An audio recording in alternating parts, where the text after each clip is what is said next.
This is why this lawnmower is not working.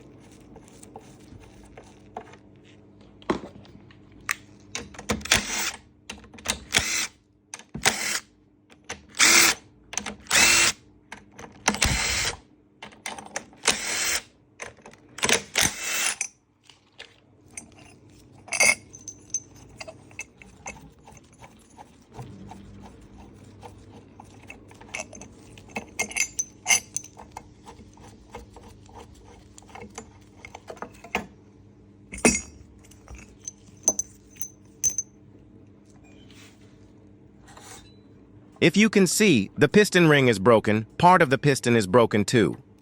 This engine will never gonna work and good for parts.